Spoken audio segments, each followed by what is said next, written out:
y donde hay mucho movimiento es en la Casa Rosada, se va a dar también en el Congreso. Bueno, con todo esto que viene aconteciendo con estos audios que se han filtrado por parte de Diego Españuelo, el ex director de la Agencia Nacional de Discapacidad. Y todo esto que viene sucediendo merece un análisis, y es por eso que nosotros, como cada lunes, convocamos a nuestro profe Eduardo Dalmaso para poder, pensar y analizar un poco esta situación y todo lo que viene aconteciendo en nuestro país, en la región y en el mundo. Le damos la bienvenida a nuestro profe Eduardo Dalmaso. Hola, profe, ¿cómo le va? Buen día, bienvenido. Hola, Bruno, buen día a la audiencia. ¿Me escuchas bien? Lo escucho perfecto, profe. ¿Usted nos escucha bien? Sí, muy bien. Muy bien, bueno, profe, me imagino que estará embebido, ¿no?, en todo esto que viene sucediendo. Yo creo que a todos los que de algún modo u otro nos interesa la política y cómo se va moviendo, este tipo de situaciones evidentemente prende las luces y llama aún más la atención de lo que suele hacerlo, ¿no? Y la pregunta a todo esto viene con cómo afecta a la credibilidad de un líder, en este caso del presidente y del Estado, que, justamente que un mandatario impulse públicamente, por un lado, un activo financiero poco claro, como ha sido el caso Libra, ¿no? Y en este caso también se suman estos casos de corrupción. Digo, se empiezan como a concatenar distintos casos que de a poquito empiezan a hacerle algún tipo de mella al gobierno nacional. Quería preguntarle primero, profe, arrancar por ahí, ¿qué pasa con la credibilidad de un liderazgo en este tipo de casos cuando se empiezan a conocer estos casos de corrupción? Mirá, cuando la economía empieza a trastabillar y la sociedad en su conjunto, los trabajadores y la pequeña clase media empieza a vislumbrar que aparte de los problemas económicos para vivir, empieza a haber posibilidades que el gobierno por quien votó sea corrupto, debilita al gobierno, lo debilita. Eso sin lugar a duda, porque quiebra las bases, una de las piernas o bases de la elección, o sea, del voto, combatir la corrupción. Ahora, también es cierto que en la historia de este país, mientras hubo trabajo o empleo, no se preocupó mucho por la corrupción, o no la tomó en primer plano. Por eso hago énfasis que ahora, ante las dificultades de la sobrevivencia, de la mantención de vida digna, y se encuentra con esta posibilidad, y digo posibilidad y voy a explicar por qué, de corrupción, es un golpe muy bajo y muy duro. O sea, no tengo dudas que afecta a la credibilidad del gobierno de Milei.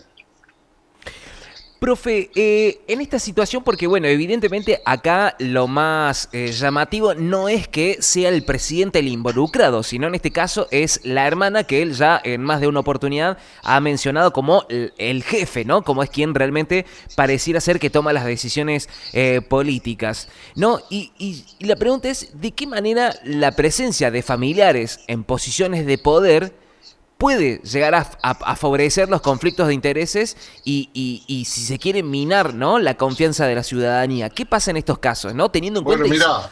Mirá, Bruno, mirá, la audiencia piense. Macri, una de las pocas digo yo, porque para mí no hubo muchas, cuestiones positivas fue cuando sacó el decreto por el cual no se podía sostener familiares en el gobierno. Y él lo primero que hizo Milei fue derogarlo, porque él tiene una relación simbiótica con su hermana.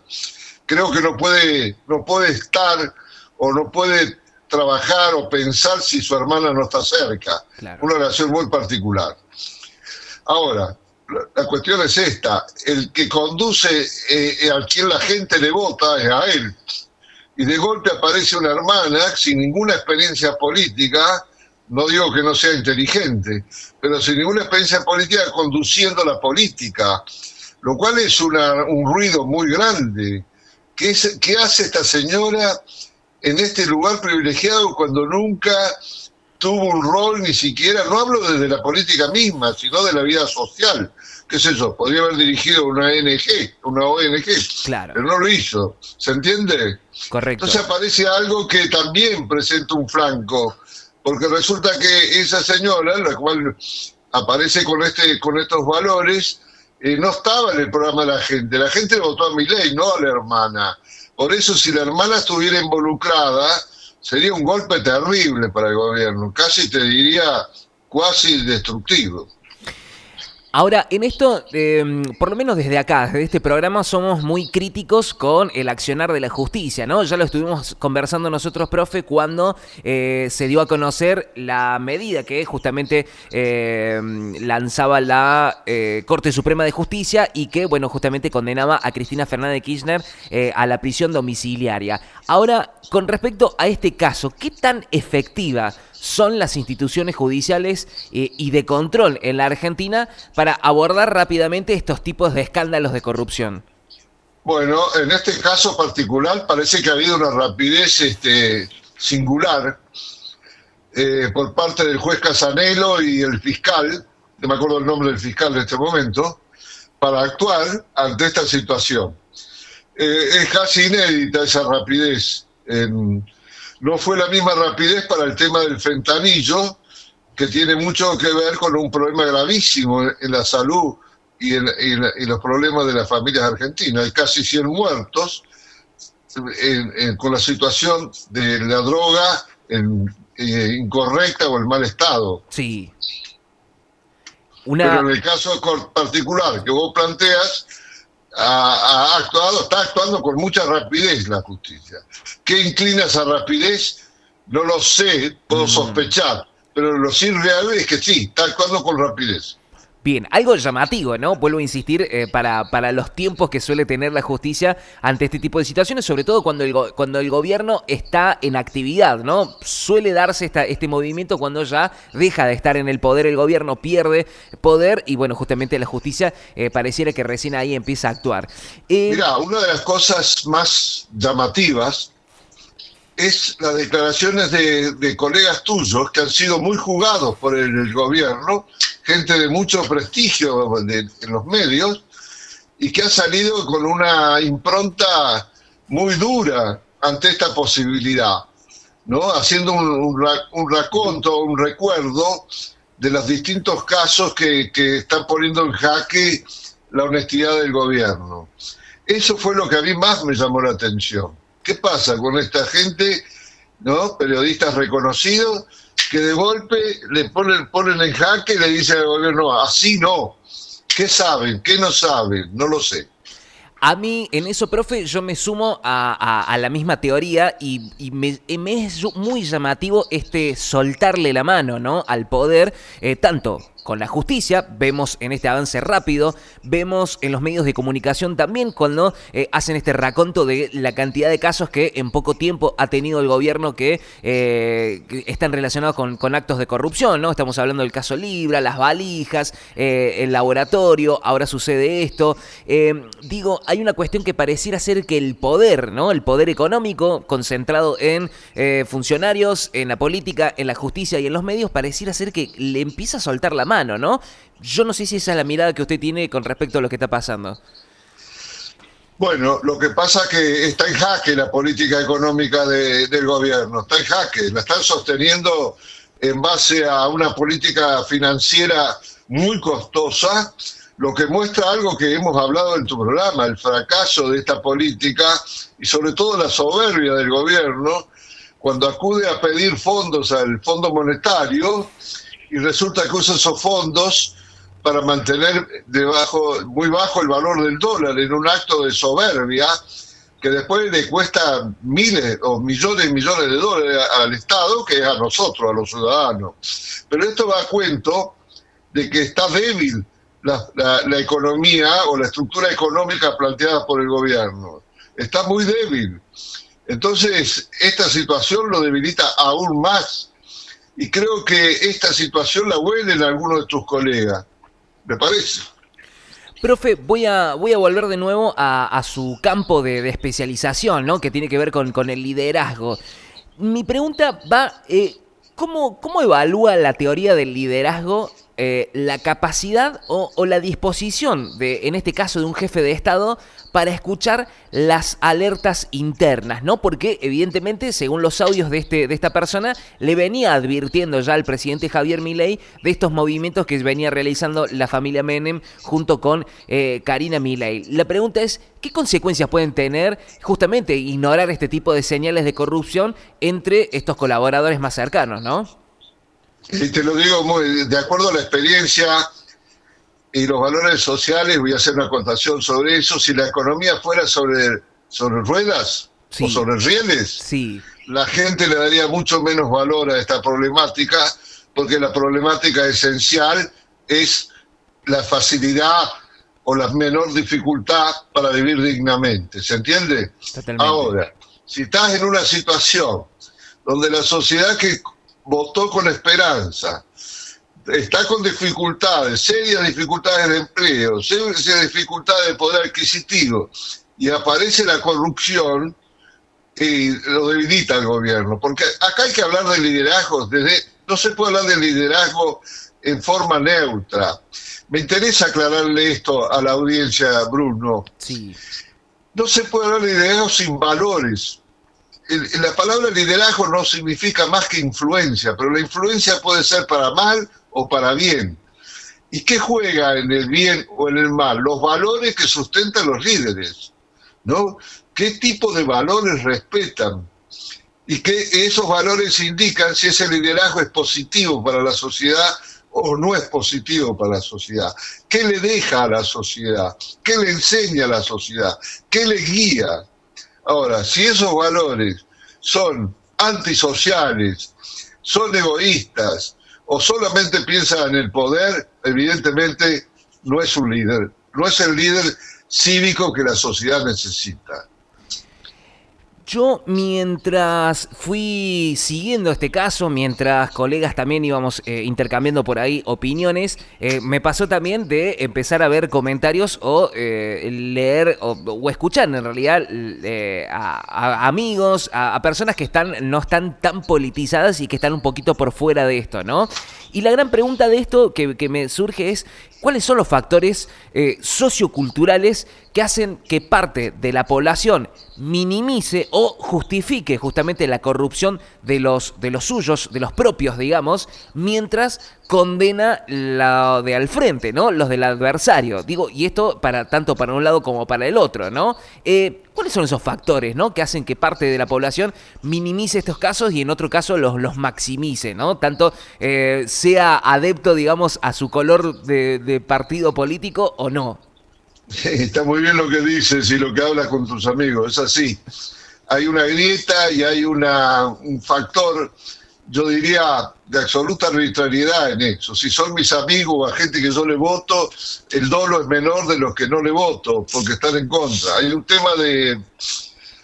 tema de prejuicios en función de dónde uno se ubica.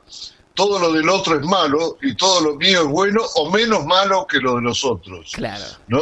¿Se entiende?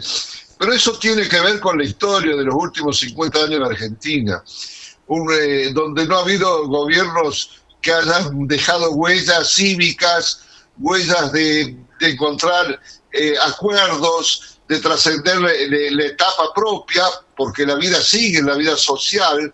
Las buenas democracias siempre tienen puntos de acuerdo importantes, más allá de los otros que no lo tengan.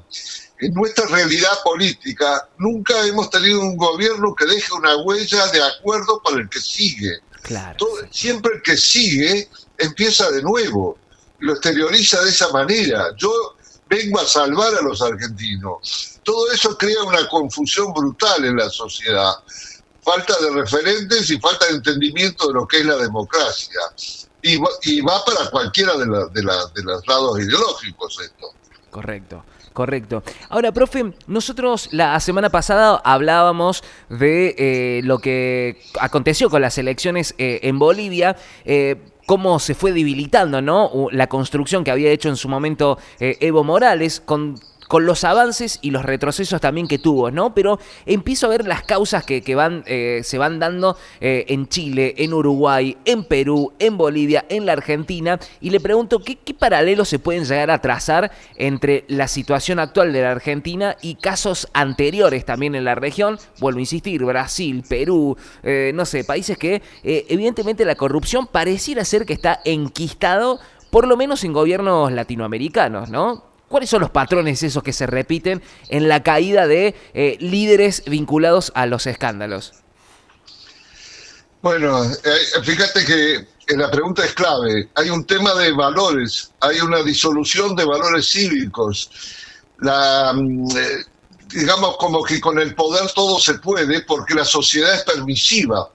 Y la sociedad es permisiva porque ha perdido las ideas claras de lo que debe ser un gobierno. Una cosa es una excepción en un gobierno donde, digamos, la presidencia de cualquiera de estos países no puede estar controlando cada uno de sus miembros. Pero cuando esto lo involucra la propia cabeza o a sectores muy ligados al poder, digamos, político, significa que lo que vale es lo de ahora, el enriquecimiento, la avaricia y la falta de, yo diría, la falta de respeto total por la sociedad, por el pueblo. Y el pueblo viene visualizando eso permanentemente. Pasa a ser algo como parte del paisaje. Es muy difícil que se piense, vamos a encontrar gobernantes serios y sanos. Muy difícil por la historia misma. Pero quiero hacerte una aclaración. No es lo mismo la realidad de Chile que la realidad de Argentina. No es la misma la realidad de Uruguay que la realidad de Argentina. Incluso no es la misma la realidad de Bolivia que la realidad de Argentina. Uh-huh. Y la de Perú es muy particular, ¿no? Es muy particular. ¿Por qué no es lo mismo? Porque sus comportamientos y sus historias son diferentes, ¿no? Sobre todo en los últimos 50 años. En el caso de Uruguay, más tiempo todavía. La historia de Argentina ha sido una historia de sectarismo, una historia de diferencias, digamos, radicales, en el cual nadie acepta que el otro pueda tener algo de razón. Es como que el Estado es una presa. ¿Qué significa una presa? Hay que tomar el Estado para enriquecernos y para tener poder, las dos cosas. Y eso ha sido una práctica. En el caso chileno, es un agotamiento de un modelo en el cual no logran reemplazarlo, un modelo que fue fructífero durante, diría, 25, 30 años, a partir del golpe de Pinochet hacia la derecha, fructífero para las clases medias, pero que dejó afuera a una gran parte de la sociedad. Reencauzar eso les cuesta horrores. Y hay también inexperiencia en la nueva conducción política chilena. Esa inexperiencia se paga. En el caso de Bolivia es un caso típico de corrupción, digo, no corrupción de robos, porque no lo puedo probar a eso. La corrupción respecto al poder. El poder se personaliza porque no hay vida cívica y los enfrentamientos en Bolivia entre distintos sectores y regiones han sido históricos, los cuales las diferencias desde otro punto de vista, como por ejemplo el racial, nos hace muy parecido a nosotros, solamente que los ingredientes de ese resultado son diferentes, ¿no? Porque en nosotros no existe la enemistad brutal entre lo regional y lo racial, claro, como producto de la política, sino que son otros factores. Profe, ¿piensa que esto realmente va a repercutir, más allá de lo que ya venimos hablando anteriormente de la baja participación que seguramente se va a dar primero en septiembre en la provincia de Buenos Aires y después segundo en octubre a nivel nacional? ¿Piensa que esto realmente puede llegar a impactar en la imagen del gobierno o pasará por encima y se seguirá centrando, digamos, en la falta o en la apatía de los votantes ante estas elecciones? El sector desilusionado que puede haber votado por Milei no va a votar. Y el otro sector va a seguir sin votar, porque no cree en nadie. O sea que la posibilidad de que el ausentismo sea tan alto como lo que viene siendo es alto. Bueno, una Una situación que seguramente, insisto, a medida que vayamos conociendo la causa, se vayan seguramente conociendo algunos audios y a medida que la justicia avance, seguramente iremos conociendo aún más de este caso que, insisto, ¿no? Vuelve a complicar al gobierno argentino. Lo que puedo decir, y creo que vale la pena por respeto a tu audiencia, es que si realmente el juez Casanelo, el fiscal, encuentran elementos objetivos y muy claros de la responsabilidad de los que son, digamos, acusados ahora, que estriban la hermana del presidente y algunos de la familia Menem, evidentemente el costo va a ser muy alto para el presidente. Profe, que tenga una excelente jornada y el agradecimiento como siempre por tomarnos estos minutos para reflexionar y analizar la situación actual de la política argentina. Gracias Bruno Boye y gracias a la audiencia y buena semana. Un abrazo muy grande. Gracias. Estuvimos conversando con el profe Eduardo Dalmaso en este repaso de, bueno, lo que viene aconteciendo en este análisis sociopolítico que hacemos cada lunes de la mano de nuestro profe Eduardo Dalmaso. Pensamos, reflexionamos, analizamos y lo hacemos en la mañana de No la Ven por la Casa del Rock Argentino. Hace un ratito pedían algo de La Renga.